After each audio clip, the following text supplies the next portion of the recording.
que fue el periodo neoliberal aquí en el país, también un poco a nivel mundial, y vamos a estudiar explícitamente lo que ocurrió aquí históricamente, ¿ya? Entonces, la charla la voy a dividir en estos momentos. En un primero vamos a ver un video de unos 15 a 20 minutos que nos va a explicar un poco la historia del neoliberalismo aquí en el Ecuador, lo que pasó. Después yo les voy a hablar, les voy a dar mi charla con una presentación, con PowerPoint, que durará alrededor de unos 40 minutos como máximo. Después quiero haber una ronda muy importante de debate acerca de lo que está pasando acá, actualmente con las últimas medidas que se han tomado, ¿no? Recién el día lunes se anunciaron las nuevas medidas económicas que va a tomar el país, lo cual merece un serio debate y que lo vamos a articular a la sesión de hoy. Entonces, en este momento vamos a ver el video que les voy a proyectar. Entonces, bienvenidos, compañeros. Tomen asiento. Les indicaba que vamos a empezar ya con la charla y ahora lo que vamos a hacer en un primer momento es ver un video, ¿ya? En el video yo les voy a pedir que tomen en cuenta tres situaciones. La primera que quiero que tomen en cuenta es la parte histórica de lo que fue el neoliberalismo aquí en el país. En un segundo momento, reflexionen un poco de qué entienden ustedes por neoliberalismo y en un tercer momento, qué parecidos encuentran ustedes entre el video que les voy a mostrar y lo que está pasando este momento. A veces que pueden identificar cuáles son los parecidos, ¿ya? Entonces, les voy a presentar el video, les pido que tomen en cuenta estos tres aspectos y empezamos, ¿no? El primer mandatario anunció que una siguiente en la reunión presidencial cerca de Lora, evento que no se planificó totalmente. Nunca hubo una versión definitiva de los hechos. Las investigaciones fueron confusas. A la justicia se le pasó por las narices un probable caso de magnicidio.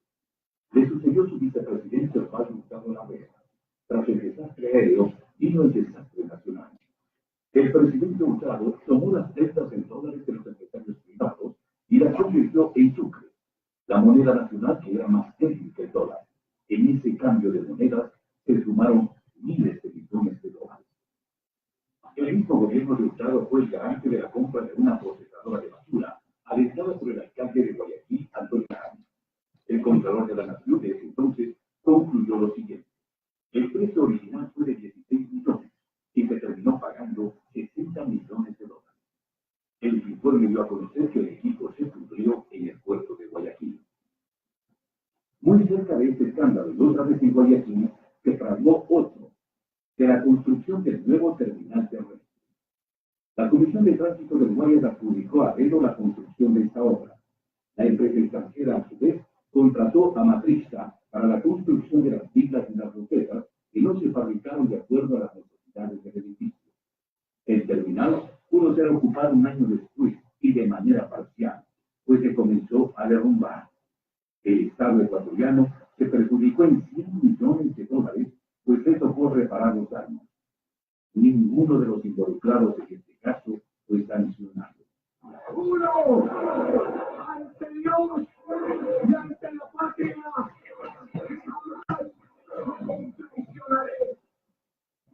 Un problema inmenso, la basura. Y un caso de corrupción aún más grande.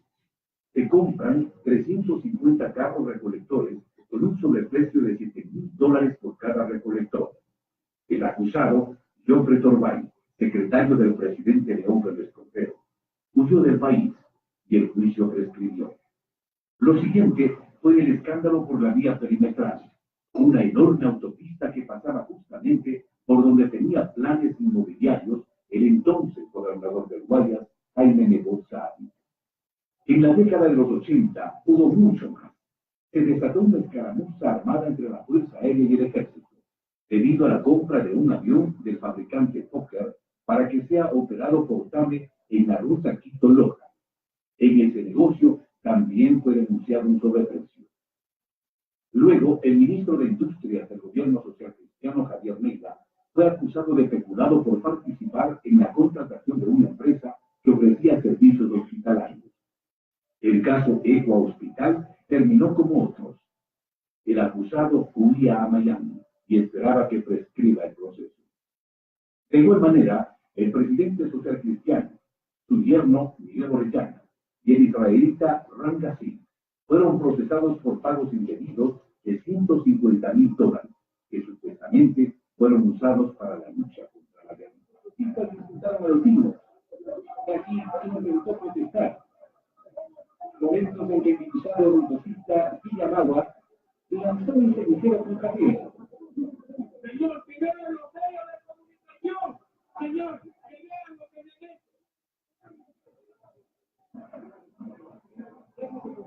Para 1986, el Congreso se ganó el nombre de circo. Los diputados no debaten, no piensan. Entre socialcristianos y ortodoxistas resuelven las cosas a insultos y empellones. Con la justicia rodeada por armas, la corrupción va y viene y pisotea a los ciudadanos. Señores, que los socialcristianos y el rey y en relación primero fue el diputado Villamagua contra el diputado Líquido. Decir eso para que se le deje la violencia. No es justo que no la comunicamos a este que fue un interés económico muy grande. Y eso es lo que estos momentos que ellos tratan de imponer. Una amnistía que no tiene los votos. El 31 de agosto de 1990, el entonces diputado Jaime de Bosch respondió así ante los argumentos dichos en su contra por parte de otro diputado.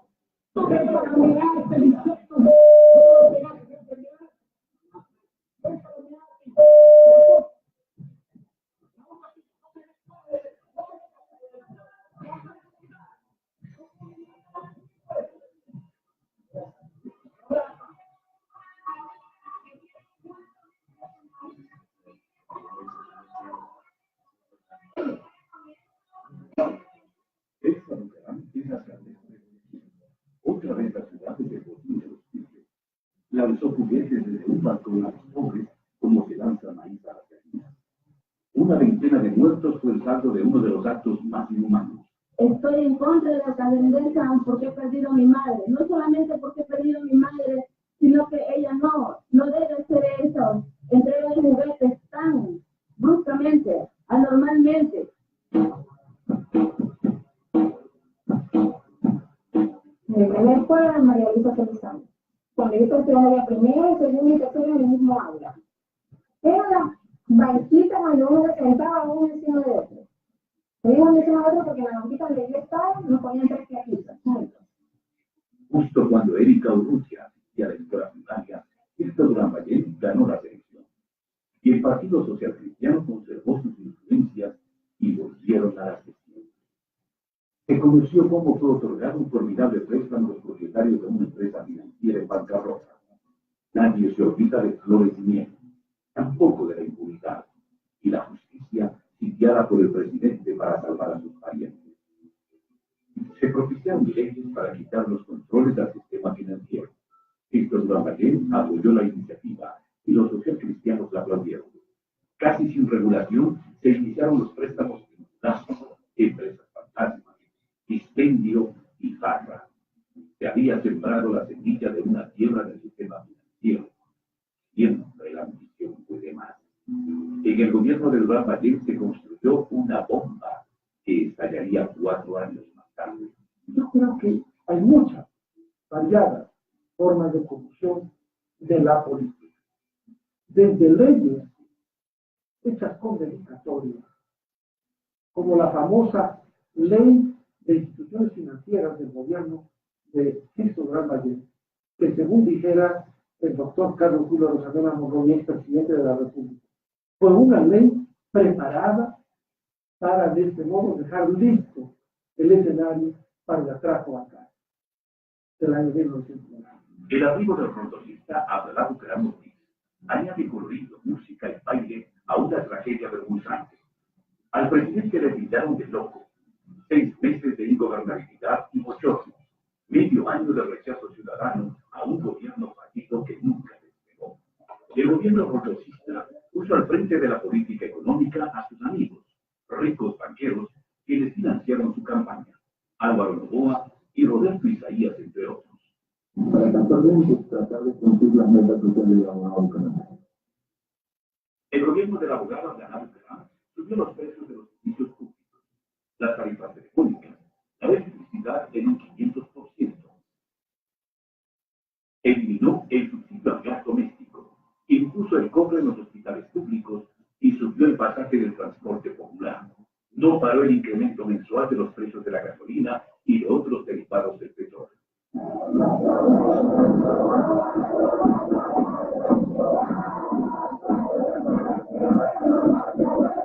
Todo parecía ser un asalto a mano armada a las aduanas. Todo olía a protección del sillón presidencial. Dejando la democracia rebajada a nivel de vergüenza, el gran protagonista simplemente se mandó a cambiar. Y esa misma tarde voló para no volver. Abdalá Bucaram abandonó el país en las primeras horas. El siguiente presidente es interino, Fabián Alarcón Rivera y su inseparable decano, Lucio Gutiérrez. Alarcón era uno de los 2 diputados del partido alfarista y logró los votos suficientes para ser presidente. ¿Qué ofreció a cambio? Con una elección tan torcida, Fabián Alarcón pasó a ser parte del top ten corrupto. Lo hace con el caso Andrade Gutiérrez. La Contraloría General de la Nación inició un proceso debido al pago de un dinero que la institución consideró que no se debía cancelar. La acusación fue recogida por la justicia y meses después fue sobreseído. Por todo esto recibe la República en una etapa de profundos cambios institucionales. Sin contar con las andanzas de César Bertuga, su hombre de confianza, quien fue acusado de haberse apropiado de fondos secretos. Se inició el juicio y el acusado salió del país. Y la de su hermano Franklin, involucrado en múltiples denuncias de las memorables raterías de la Garita 3, un prolijo sistema de extorsión que afectó a los usuarios de los choferes de la terminal terrestre de Guayaquil. Yamil Maguad pagó rápido sus culpas. Los banqueros le financiaron su candidatura. Maguad, Pons y Ramón Yulí le pidieron una contribución que estuviera al nivel de otras donaciones hechas por Álvaro Guerrero, Fidel Vega, Guillermo Lazo, Nicolás Lance, Roberto Vaquerito, Danilo Carrera y Medardo Ceballos. Todos ellos banqueros. Yulí mostró cuentas y cheques a quienes se pagó con el aporte de Azpiazu, en el que se indica claramente dónde se gastaron los $3.100.000 que el doctor Azpiazu nos entregó. Una vez instalado su gobierno, desde el primer día, Maguad nombra a reconocidos banqueros en su gabinete. Guillermo Lazo, del Banco de Guayaquil, se convierte en el superministro de Economía. Álvaro Guerrero Ferber, desde la Previsora, presidente del Consejo de Modernización. Fernando Guerrero Ferber, también de la Previsora, para el Banco Central. Medardo Ceballos Malda, del Bancomex, se convierte en embajador en México. Ana Lucía Armijos, de la Asociación de Bancos Privados, es ministra de Gobierno y luego de Finanzas. Declarar un feriado bancario por el día de hoy, lunes 8 de marzo de 1999. Pronto muchos de los bancos se quedaron sin dinero. Nadie controlaba y nadie pagaba los precios. El gobierno comienza a firmar cheques para tratar de salvarlos. Un presidente de la República defendiendo a los banqueros y aliado al alcalde de Guayaquil, Leónidas Escobar, del mismo Partido Social Cristiano de Chile. Juntos dijeron que los bancos eran puros y castos y defendieron a los banqueros. Ustedes reconocen todo que hablamos jamás. El colapso, acumulado en el gobierno de Durán Mateo, estalla y es imparable. El gobierno jamás va a incautar, jamás va a confiscar las cuentas de nadie.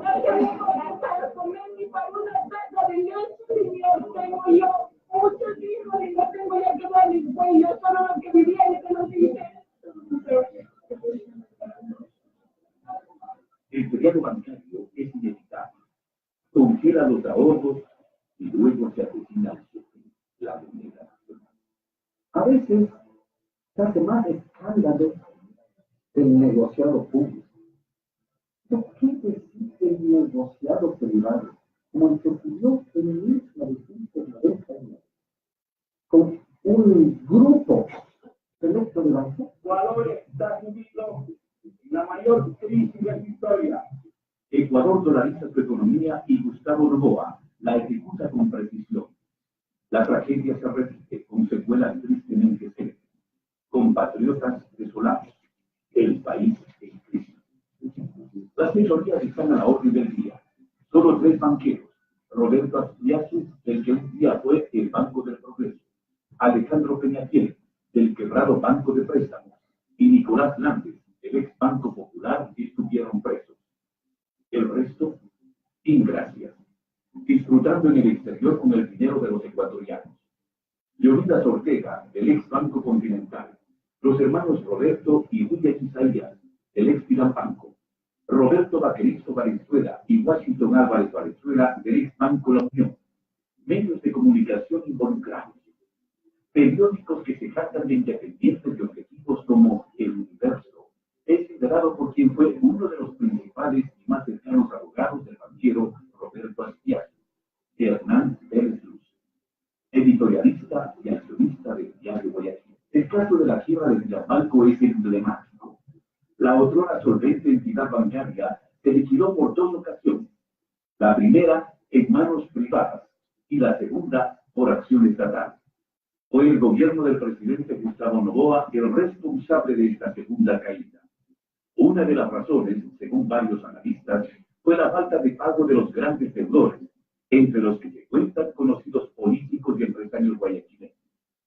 El gobierno de Gustavo Noboa también dejó una huella nefasta para el país. Ecuador acepta el arbitraje internacional en el caso de la devolución del IVA petrolero a cambio de que se lo incluya en la ampliación de las preferencias arancelarias. Durante la presidencia de Noboa, el canciller Heinz Meller autorizó unilateralmente el arbitraje internacional a favor de la empresa estadounidense occidental Oxy, que determinó que el Estado ecuatoriano devuelva $75 millones por impuestos. El número 3, y pum, pum, pum, contra la corrupción.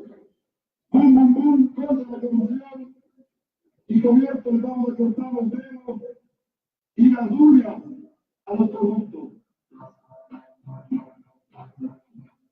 El 15 de enero del 2003, el golpista Lucio Gutiérrez empieza traicionando uno de sus principales ofrecimientos de campaña: terminar con la corrupción. Según datos publicados en el diario Hoy, el 1 de enero de 2005, durante el primer año y medio de gobierno, se había hecho público al menos 50 actos de corrupción que involucraban directamente a instituciones que dependían de la ley. Lucio Gutiérrez continúa traicionando sus principios. Viaja a Washington acompañado de sus funcionarios, quienes tomaban las decisiones de la política económica. Para Gutiérrez, el camaleón, aliado de los socialcristianos y Pachacuti, se declara un servidor incondicional de George Bush, expresidente de Estados Unidos. El señor presidente Bush está muy abierto y muy dispuesto y muy preocupado por la situación de pobreza que existe en el Ecuador. Nosotros hemos dicho que queremos convertirnos en el mejor amigo y aliado de los Estados Unidos. De nada le sirvió al militar golpista cambiar su traje safari por el de civil, ni pedir con insistencia a los periodistas que dejen de llamarlo coronel y que le digan: el pueblo no come cuentos. La traición no cambia de vestimenta, como tampoco la incoherencia ni la falsedad. Las vistas a ciudadanos chinos a través del sistema dudoso se sumó a la intervención en el Tribunal Electoral y, sobre todo, el reemplazo de los magistrados de la Corte Suprema de Justicia. Las imágenes de los medios no se han olvidado. Partidarios de Gutiérrez dispararon a los manifestantes desde el edificio del ex Ministerio de Estado. El pueblo rechazó la corrupción sistémica y derrotó al gobierno.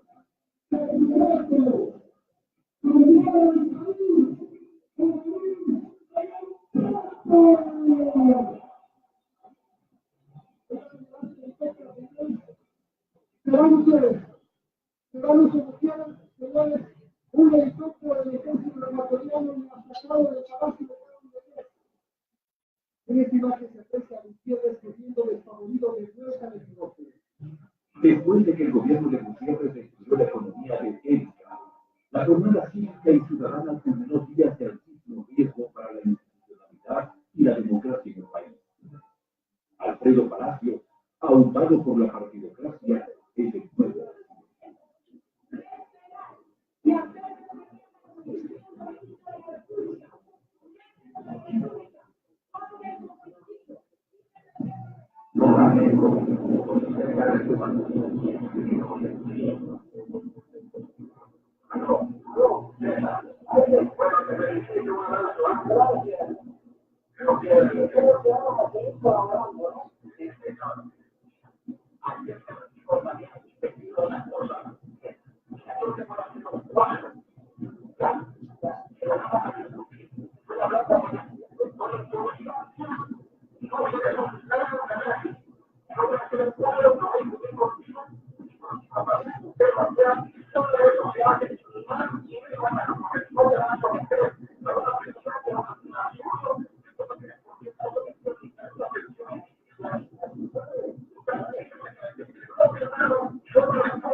Porque la corrupción se expresó también en el perverso desmantelamiento de las instituciones, de la educación y salud pública, del registro civil, como emblemática señal del despojo cotidiano, o en los memorables perjuicios en cada negociación de la cesta externa.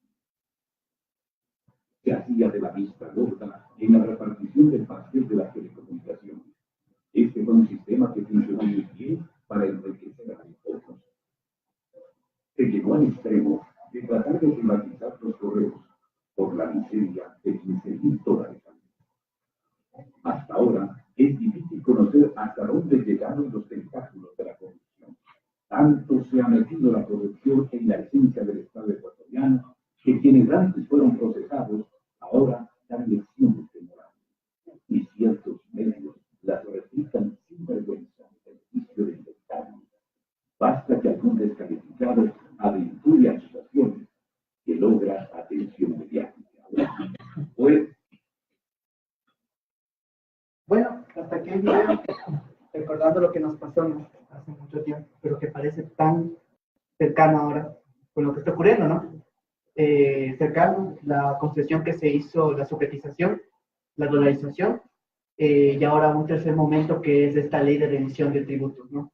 Recuerden, la subretización fue un proceso a través del cual la deuda que tenían gente privada la asume el Estado, y el Estado, ¿quién financia? Nosotros, ¿verdad? Con nuestros impuestos. nosotros pagamos la deuda de los que debían. Ese fue un primer momento. El segundo fue cuando ocurrió la dolarización. Estaban endeudados los banqueros y lo que hicieron fue hacer un feriado bancario, congelar los depósitos de los ecuatorianos y con eso pagar lo que se debía, otro trapo a los ecuatorianos. Y ahora se formula otro proceso, que es la ley de remisión tributaria, como ustedes conocen, que ya se aprobó, que básicamente les perdonó los impuestos a varios actores, entre ellos a los grupos económicos más poderosos del país, a empresas muy poderosas, básicamente a las élites económicas.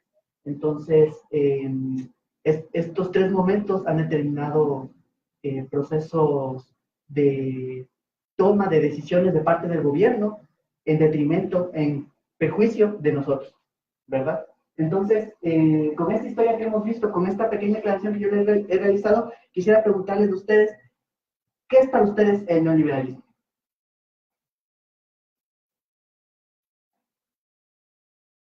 ¿Qué es para ustedes?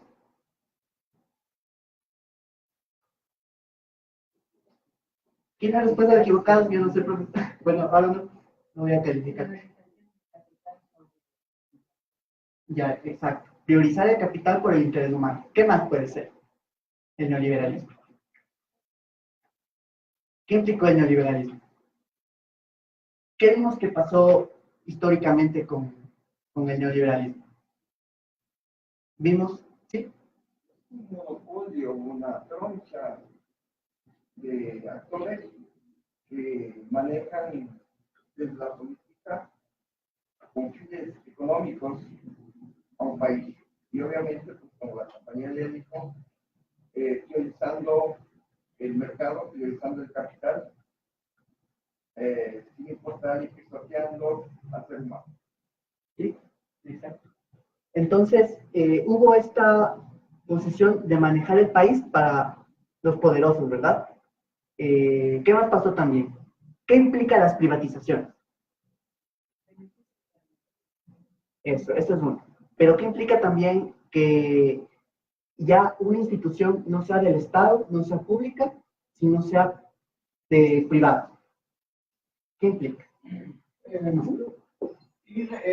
Ir restando la presencia del Estado, los bienes del Estado.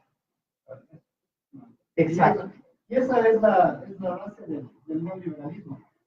O sea, liberar, digamos,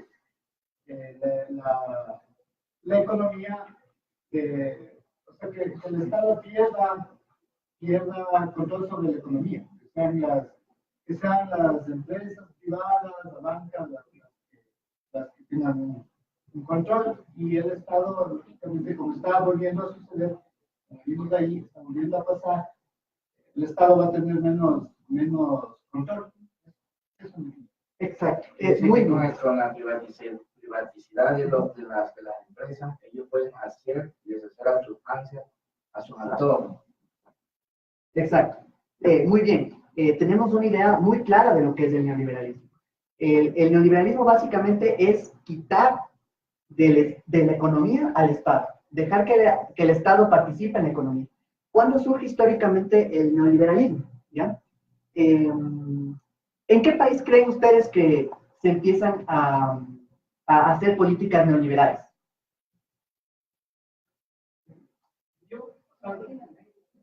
¿Cómo? Sí, ¿sí es de Latinoamérica? Muy bien. Sí, sí, no. Sí, no, pero por ahí va. Sí, o sea, la teoría,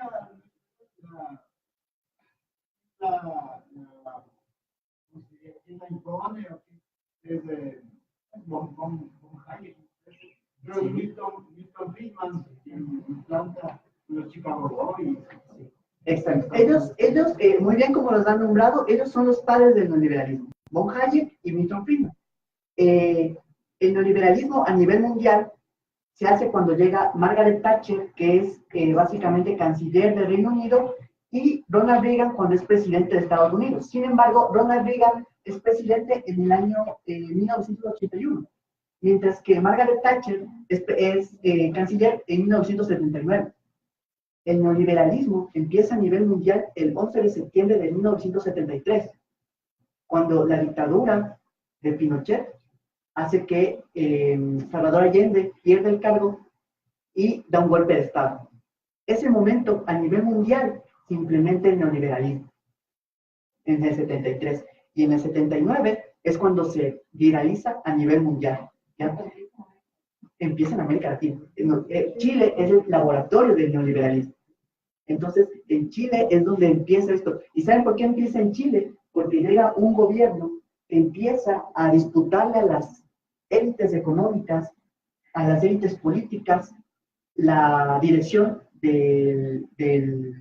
la dirección económica y política del país. Salvador Allende tiene un programa totalmente nacionalista y de cierta manera progresivo. Es decir, mejores derechos para los trabajadores, que las empresas paguen lo que debe ser. Y algo muy importante que ocurrió en el gobierno, como nosotros tenemos el petróleo, en Chile, en Chile lo que existía era el cobre, pero todo el cobre estaba concesionado a empresas privadas, ¿ya? Como nosotros nos ocurría acá, con el petróleo, todo concesionado a las empresas privadas, todo era de las empresas privadas. Es decir, por cada dólar que se producía de petróleo, las empresas privadas se llevaban casi el 90%, el 80%, ¿ya? Salvador Allende en su gobierno nacionaliza el cobre. Eso implica que ya el dinero del cobre no va a ser para estas empresas transnacionales, sino va a ser para el pueblo chileno, que es el legítimo dueño de eso. Y eso se replica en gasto social, en hacer escuelas, en hacer colegios, en mantener una mejor educación para el pueblo, en mantener más organismos de control, para que las empresas no puedan evadir y eludir impuestos. Todo eso sí. Y frente a eso, ¿qué hacen las élites económicas, políticas y sociales? Ante eso, lo que hacen es un golpe de Estado. Hacen que Allende salga del cargo para que ellos recuperen lo que habían perdido, porque perder para ellos es no ganar extraordinario tasas de ganancia. Eso es para ellos perder. Entonces, históricamente ahí es cuando se ubica el neoliberalismo, ¿ya? En Chile. Ahora, otra cosa, el neoliberalismo también pasa en un momento histórico, por eso era importante lo de Thatcher y Reagan, porque después de la crisis de 1929 hay una recuperación del Estado en la economía, lo que se conoce como, en economía se le conoce como políticas keynesianas, en función del economista muy famoso John Maynard Keynes, que estableció que el Estado debería ser también motor de la economía a través de la expansión de la demanda agregada. ¿Qué implica eso? A través de invertir en la economía. Y esto va a hacer que la demanda de todos los actores de la economía aumente y crezca. Entonces, esta funcionó bastante bien. Los trabajadores tuvieron más ingresos, los salarios aumentaron, y algo muy importante que ocurrió es que había un cierto nivel de bienestar. Entonces, por eso a las políticas keynesianas se le conoce como construcción del estado de bienestar. Y algo fundamental que hubo en este estado de bienestar fue el proceso de regulación. Es decir, como decía la compañera, había un capital que estaba por encima de la humanidad. Lo que se hizo con las políticas keynesianas como estado de bienestar es generar control a los mercados, regularlos. Es decir, ustedes no van a hacer lo que decía el compañero, no van a hacer lo que les da la gana. Ustedes van a hacer lo que sea mejor para todos, para las grandes mayorías. Regular, la regulación. Eso fue fundamental. Y la respuesta de las élites ante esto fue quitar al Estado de la economía. Con lo que ustedes muy bien dijeron antes que implicaba el neoliberalismo, ¿ya? Entonces, el neoliberalismo implicaba quitar a la economía, al Estado de la economía y de otros sectores sociales, de otros sectores de la sociedad, perdón. Y algo muy importante ahí que a veces no es muy mencionado es la parte fiscal. Ustedes recibieron ya el módulo de tributación, ¿verdad? Sí. Yo no lo voy, yo iba a hablar más ampliamente de eso, pero como ya lo recibieron, solo voy a remitirme a decir unas pocas palabras. Cuando hubo el problema de la crisis financiera, de las guerras mundiales que ocurrieron a nivel de todo el mundo, lo que se hizo fue una reconstrucción de la sociedad, y para eso se cobró un impuesto a los ingresos más ricos, ¿ya? Es decir, el Estado implementó un impuesto del 80% a los súper ricos, a las élites económicas. Este impuesto fue lo que le permitió tener recursos al Estado para que hiciera obra social, ¿ya? Porque el Estado, de lo que se nutre principalmente, es de los impuestos. Hay que hacer una diferencia, ustedes ya deben saberla. Hay impuestos progresivos e impuestos regresivos. El impuesto regresivo es el que todos pagamos, ¿no? ¿Cuál impuesto regresivo? Perfecto, el IVA. No importa si yo gano 1000 o gano 100, yo pago 12% cuando adquiero una camiseta. Mientras que un impuesto progresivo, si es que yo más gano, más estoy pagando. Y esa es una medida justa. ¿Saben por qué es justa? Porque hay varios mecanismos de desigualdad que hacen que esa persona logre ganar lo que gana. Y ante eso, el Estado se convierte en el actor que permite la redistribución de eso vía impuestos. Entonces, para que esto que les contaba del estado de bienestar se constituyó a partir de este cobro a los más ricos, a los impuestos, que pagaban salarios de miseria, que evadían, que no pagaban lo que era justo. Ante eso, lo que se hizo fue cobrar. Este cobro permitió que el Estado tenga dinero para hacer obras sociales, para redistribuir, y que tenga un serie de accionar, como les mencionaba, en la regulación. Pero ¿qué pasa cuando llega Thatcher y cuando llega Reagan? Lo que hacen inmediatamente como punto fundamental es eliminar el impuesto a los ricos. ¿Ya? Eso perjudica al Estado en dos sentidos. Por un lado, le deja sin posibilidades de obtener gasto social para las empresas, pero no les permite tener gasto social de impuestos para hacer escuelas, hospitales, y al mismo tiempo le resta recursos para que no contrate gente para los organismos de control. El organismo, por ejemplo, que controla aquí que las empresas no evadan y eludan impuestos, es decir, que no pagan impuestos, es el SRI. Imaginen ustedes que el SRI tiene un presupuesto en el que una persona controla a 10 empresas, ¿verdad? Pero ¿qué pasa si le bajan el presupuesto? Esa persona va a controlar ya no 10, sino 50 empresas, ¿verdad? Y va a ser mucho más fácil que las empresas puedan evadir porque no hay control. Entonces, se perjudica de esa manera cuando no se cobran los impuestos que deberían cobrar. Entonces, lo que hacen Thatcher y Reagan es bajar este impuesto y nuevamente hacer que las élites recuperen su posición en la sociedad. Y eso es lo que hace que la desigualdad social a nivel mundial, en Latinoamérica, en Chile, como les mencionaba, se dispare.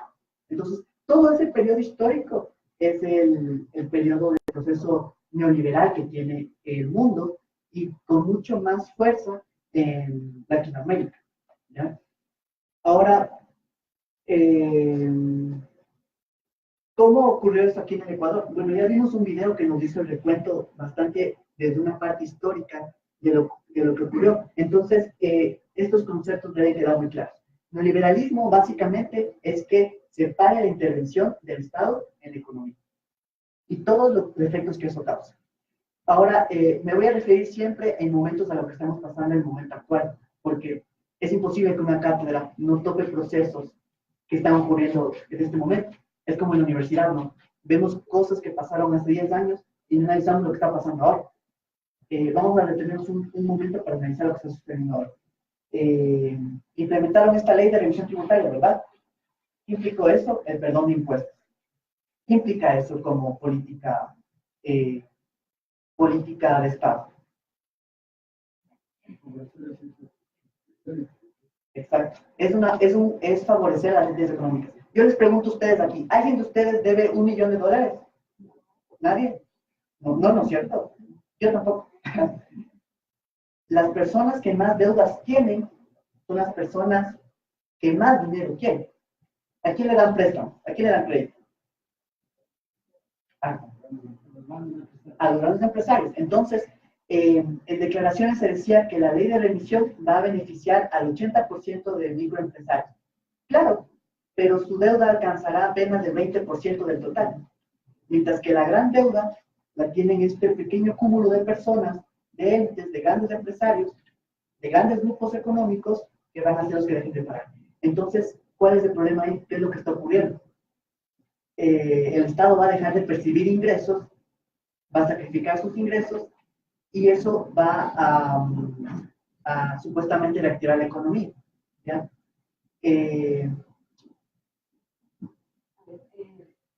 Yo soy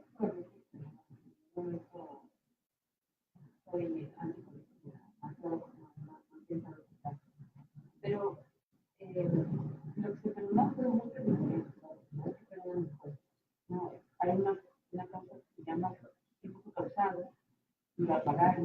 no les siguen. Eso es lo que pagan los empleados, lo que no pagan son. Ahora, Rafael Correa, hace 4 años exactamente, se creó la primera línea de televisión. Y también pregunto, ese tipo de cosas son inactivos. Y ahí fueron casi 2 millones de dólares. No conseguimos nada. ¿Por qué ahora sí? Ya. Excelentes preguntas. A mí me parece también que debemos tomar en cuenta que esto no debe ser, es un poco estéril el debate entre antes fue mejor, después fue peor, y antes fue también peor. Hay muchas cosas que criticar, hay muchas cosas que salvar, y eso es muy importante mencionar. Esta pregunta es muy interesante porque plantea algo que está en el debate, como yo les mencionaba. La ley de revisión tributaria lo que no permite el pago, lo que exonera del pago es multas, cargos y hay un tercero, interés, exacto, de cargos, ¿ya? Entonces, estos 3 es lo que se está perdonando, ¿ya? ¿A cuánto asciende, por ejemplo, la remisión de estos de los 50 principales deudores? ¿Alcanza? ¿Cuánto creen que alcanza? De los 50 principales. Eso es de los como 500. Es el presupuesto general del Estado es de casi 30.000 millones, casi 100. 1.300 millones será casi, ¿cuánto? El 10%. ¿Ya? El 10%. En educación, ¿saben cuánto es el presupuesto general del Estado? En salud. De salud, ajá. ¿Ya? Es un nivel parecido. ¿Ya? Se están comiendo todas las posibilidades de letra social en ese aspecto. Ahora, esto de en el gobierno anterior ya se hizo.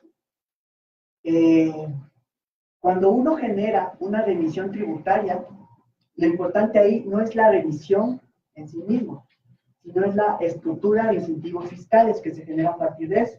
¿Ya? Es decir, en la remisión que se hace en el 2015, el Ecuador pasó por una situación que se denominó tormenta perfecta. ¿Ya? A ver, ¿cómo les explico? En términos simples, a ver, nosotros no tenemos moneda oficial, ¿verdad? Colombia y Perú sí la tienen. Cuando las exportaciones de nosotros de repente se encarecen, es decir, aumenta su valor, casi siempre es porque Colombia y Perú hicieron una devaluación. Es decir, su moneda vale menos de lo que valía, de lo que valía en un momento. Eso hace que sus exportaciones se abaraten. Entonces, cuando yo soy un consumidor y veo que la exportación de Colombia y Perú está más barato, le compro a Colombia y Perú o a Colombia y Perú, ¿verdad? El otro momento que pasó fue que tuvimos el problema del terremoto, ¿no? Del 16 de abril de 2016. ¿Ya? Entonces, ante esa gran problema que estaba atravesando el Ecuador, lo que se hizo fue implementar medidas primero arancelarias para un poco detener las importaciones que se estaban realizando, y en ese sentido es que se hace la remisión tributaria. La remisión tributaria tiene el incentivo fiscal de que los dólares no se fuguen de la economía, se queden acá, y eso permita que la economía siga funcionando por mantener divisas. Ahora, ¿qué pasa con esta remisión tributaria? Ahí no se está generando un incentivo fiscal para que se mantenga el valor de la economía. ¿Por qué? En la ley también se está eliminando el impuesto a salida de divisas. ¿Qué es el impuesto a salida de divisas?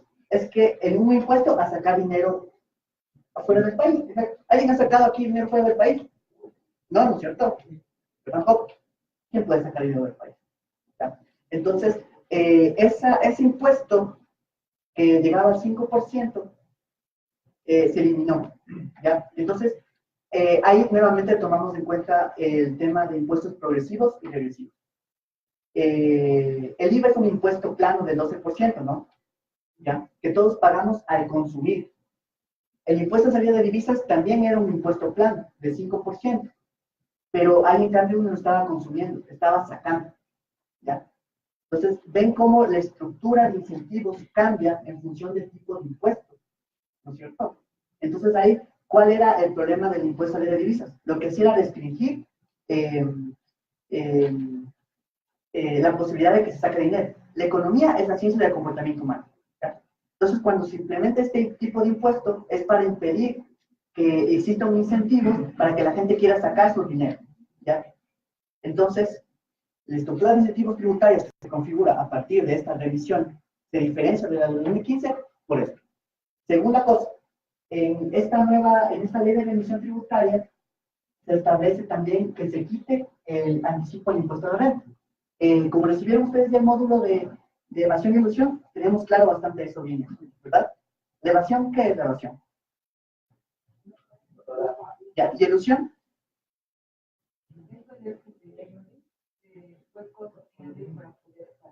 Exacto. Evasión y elusión básicamente es no pagar impuestos, pero hay diferencias, ¿no? Ojo con eso. La evasión ocurre antes de que yo... la evasión ocurre cuando ya me dicen que yo debo pagar esto y me niego a pagar. ¿Ya? Esa es la evasión. Eso era lo que tú me mencionabas en algún momento. Lo de la diferencia en la estructura de lo que ya se dice y lo que no. ¿Ya? La evasión ocurre cuando ya se dice lo que hay que pagar y tú no quieres pagar. Eso es lo que tú me mencionabas. Hay deudas en firme, es decir, señor, usted debe pagar esto, y deudas en pugna, en la que yo digo también como Estado, bueno, sí, esto parece ser que hay algún problema aquí, vamos a litigar. Y lo que se está perdonando son esas deudas en firme, es decir, lo que ya se tiene que pagar porque se tiene que pagar, porque ya se demostró que eso es lo que usted debía pagar. Otra diferencia con eso, eso es lo que se está emitiendo. Entonces, a ver, otra vez, la evasión ocurre cuando yo ya tengo que pagar algo y no lo quiero pagar. Y me niego a pagarlo y hago un montón de argucias. Ahí el Estado puede decir, usted cometió una infracción, entonces yo le pongo interés y le pongo cargos porque usted no está pagando lo que debe pagar. Esa es la evasión, ¿ya? La elusión, por otro lado, es legal. Es legal no porque existe una norma que permita. Es legal porque no hay una forma de impedirlo legalmente, ¿ya? Entonces, en ese sentido, más adelante vamos a ver una tabla sobre uno de estos mecanismos de elusión fiscal. Y elusión lo que hace básicamente, sí. Esta deuda que está considerada se va a llevar por ejecutarse o ejecutar a través del Instituto de Gerencia. ¿Por qué no se cobra antes? Porque cuando uno debe de gerencia, le clausuran, le cierran y un bloqueo bancario, o sea, uno queda como ciudadano inoperativo. Si hablamos de las empresas grandes, que deben 10.000, 100.000 o más millones de dólares, ¿por qué no ha pasado, no pasa eso con esas empresas? ¿Siguen operativas? O sea, ¿por qué se espera este momento que han acumulado sus deudas de comidas disparables? Sí, excelente pregunta. La voy a responder, solo voy a terminar el tema de... Permítame terminar el tema de ilusión fiscal, para que se entienda lo que estoy diciendo. La ilusión fiscal ocurre cuando, de repente, ¿cómo se cobran utilidades de aquí? Sí conocemos todos, ¿verdad? Ya, sí comprendo, exacto. La ilusión pasa cuando yo hago que mis costos sean más altos que mis ingresos, es decir, hago que mi utilidad infle los gastos, infle los costos, eso hace que mi utilidad sea más pequeña y eso hace que yo, primero, no le pague al Estado lo que debo pagarle y segundo, no le pague a los trabajadores lo que debo pagarles, porque de esa utilidad es donde se paga impuestos, el 22% del impuesto a la renta y el 15% utilidad de los trabajadores. ¿Ya? Ahora, ¿qué pasa? Primero con esta pregunta, para recibir la suya, ¿sí?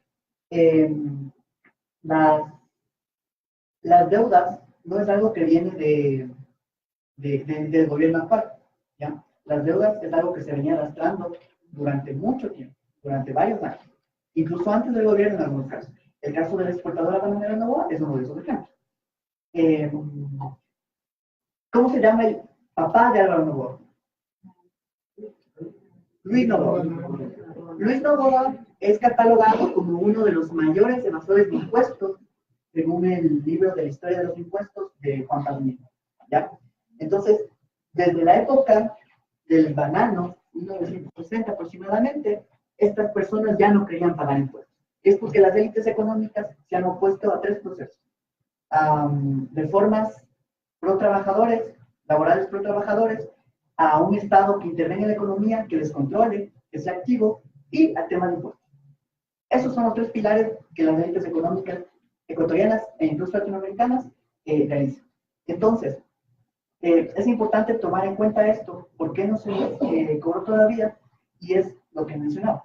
Uno, a un simple mortal como nosotros, si es que debemos algo, ya nos clausuran, ya nos quitan. ¿Por qué? Porque nosotros no tenemos la influencia que tienen las grandes empresas. ¿Ya? No somos iguales. Ellos tienen muchísimos más capitales, no solo capital económico, tienen capital social. Yo les pregunto a ustedes, ustedes con una llamada, ¿conocen a alguien a quien puedan llamarle al SDI y decirles, oye, ayúdame para que no me cobren? ¿Conocen a alguien? ¿Pueden hacerlo? No pueden hacerlo, ¿verdad? Porque no tienen ese capital social. Eso es lo que los diferencia de por qué a unos sí les cobran y nos clausuran y a otros en cambio no. ¿Ya? ¿Por qué se hizo? ¿Por qué no se cobró en ese tiempo? Porque estos grupos económicos son tan poderosos que tenían varios mecanismos para no lograrlo. Uno de esos es contratar abogados. Tan simple como eso. Y ustedes han escuchado de paraísos fiscales también. Sí. Ya, esto es muy revisado y lo vamos a ver más adelante. Un microempresario tendría para pagar a un conjunto de abogados, una firma de abogados en Panamá que le ponga un paraíso fiscal para que él no pueda pagar impuestos. Un microempresario podría hacerlo. No puede hacerlo, ¿verdad? Ya. Entonces, como un microempresario no puede hacerlo, finalmente no tiene dinero y los recursos para hacerlo, entonces no tiene el poder para poder no pagar la deuda. Lo mismo pasa cuando hay un gran empresario acá, contrata un bufete de abogados y está en continuas, en términos jurídicos se llama una licitación, litigio, para no pagar impuestos. Entonces, todo eso hace que el cobro sea muy difícil. Y el caso más famoso fue igual de Álvaro Noboa cuando se le encargó la hacienda a la Clementina, ¿no? Imagínense, eso fue un golpe brutal de muestra, de tratar de cobrar, de recuperar el impuesto que legítimamente debe recuperar el Estado. Y esto no es una cuestión de ser, como se denomina, propuesta anticorreísta, porque quedarnos en esa confrontación nos olvida de procesos que están pasando en el país y estamos pasando por alto estas cosas de aquí. Entonces, esa sería la respuesta a eso. Aquí tenemos una pregunta. A que se evade mucha cuestión de impuestos, ¿cierto? Lo que dices es correcto.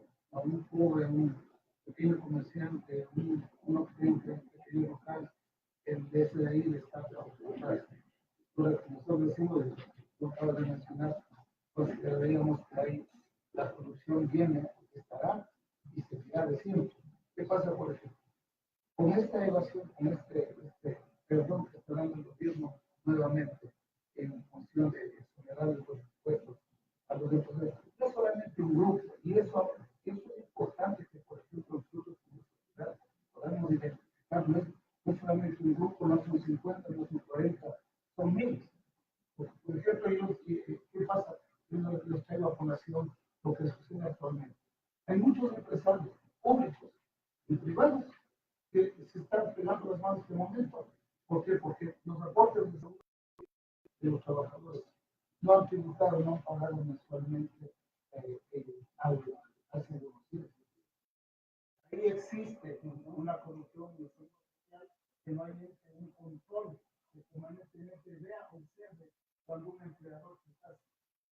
Aquí hay compañeros que ofrecen, por ejemplo, el empleador de $1,000,000 de los aportes de la seguridad. El trabajador le descuenta, pero no tributa. ¿Y qué pasa con eso? Hay las empresas privadas que le dan no un crecimiento grande,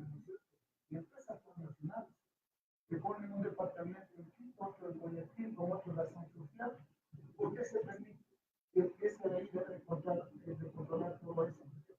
Para unas cosas son tan nacionales, para otras cosas le dan la libertad para que ponga una microempresa pequeña en Cuenca, en Rural, en Ambato, se repartan, pero en definitiva quien controla todo eso es la nacional. Ahí también, ¿no es cierto?, existe un sinónimo de corrupción que permanentemente es observado dentro de un gobierno administrador, que yo acabo de decir, no somos de la cúpula alta para poder decir, llamar, ve, tengo esto. Entonces, ¿qué hay que hacer antes? ¿Qué tenemos que hacer como sociedad, como comunidad? ¿Qué tenemos que hacer? Eso está buenísimo, buenísimo. La parte del IES. Si es que una empresa, claramente dice la ley, si es que una empresa no está pagando el IES a los trabajadores, esa empresa debe ser clausurada y recuperado los aportes del IES para los trabajadores. Sin embargo, hay estas deudas. Y las petroleras son las que están en este problema del IES. Entonces, es verdad. Y me entusiasma mucho saber que se entiende aquí el concepto de corrupción como el concepto de la ilusión y la evasión de impuestos y de pagos del IES a los trabajadores. El IES ahora está atravesando un gran problema de déficit de recursos, lo cual podría significar su quiebra, ¿no? Entonces, qué bueno traerlo a colación. Y lo que tenemos que hacer primero es hacer análisis bien fundamentados, ¿ya? Estar aquí ya es un primer paso. Ese es uno de ellos. Ahora, los siguientes pasos que se tienen que tomar son en cuanto a ya pensamiento político de cuáles van a ser las acciones. Entonces, eso se lo va a ir resolviendo y si quieren lo podemos topar un momento antes de terminar, porque yo quiero conducir la charla hacia ese lado. Por eso al final vamos a ver un poco de lo que está pasando con esto de los subsidios. Pero excelente intervención. Esta parte de cómo nos está pagando el IES y que eso también es parte de un no pago de los empresarios. Y un tema súper importante también, a que yo también quería llegar, es que se hacen exoneraciones tributarias, ¿no? Es decir, se quita el impuesto a la renta. Empíricamente quiere decir que con estudios, todos los estudios que ustedes pueden ver rigurosos, demuestran que el no cobro de impuestos no aumenta la economía del país. ¿Ya? Está demostrado. Eso no va a pasar. Quien se beneficia del no pago de impuestos son los empresarios. Los de siempre también. Entonces, pero algo importante también es que no hay que ser tan negativo en decir, va a llegar un gobierno, va a llegar otro y no va a hacer nada. La posibilidad que se tiene de injerencia de parte de los gobiernos en los procesos de desigualdad social para matizarlos, para disminuirlos, va a ser fundamental. Y yo les voy a demostrar con datos que esto es verdad. ¿Ya? Entonces vamos a ir a la presentación ya. A ver, perdón, primer título. Yo he tomado, como ustedes saben, hemos hablado de esto del neoliberalismo, ¿no? Implica privatizaciones, implica que el Estado intervenga en la economía, implica deregulación, implica una serie de actividades, ¿ya? Sin embargo, también a nosotros los trabajadores, en lo que nos impacta más visiblemente es en nuestro salario, ¿ya? Entonces nosotros vamos a observar cómo el neoliberalismo se manifiesta en el caso del salario. Muchas gracias.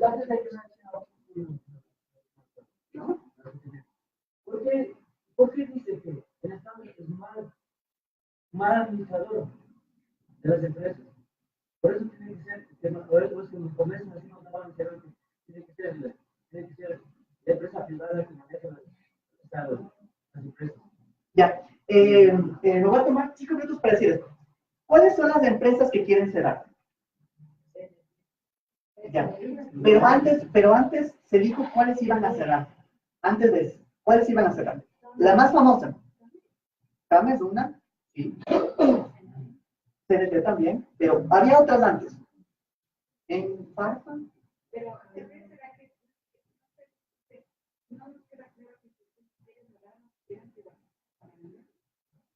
Bueno, que cerrar públicamente sería lo conceptualmente correcto y privatizar es el siguiente paso. Miren, las principales empresas que en primer momento sí se cerraron, perdón, se van a privatizar, ese es el término correcto. Sí, no usemos cerrar, se van a privatizar. O van a desaparecer algunos. Por ejemplo, eso se llama liquidación. ¿Cuáles eran las principales? En Farma, Fabrec, Cementera Nacional y una cuarta que no recuerdo cómo se llama, pero también. las empresas públicas no solo son empresas públicas de generación de servicios eléctricos, de servicios básicos, agua, electricidad, no sé qué, no sé cuánto, de energía también.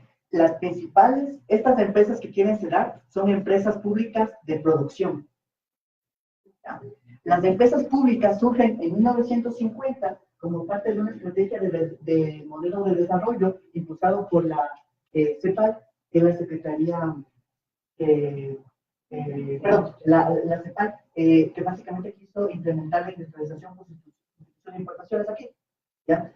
Y las empresas públicas era fundamental para lograr este proceso porque su búsqueda era disputarle los mercados monopólicos y oligopólicos a las élites económicas, ¿ya?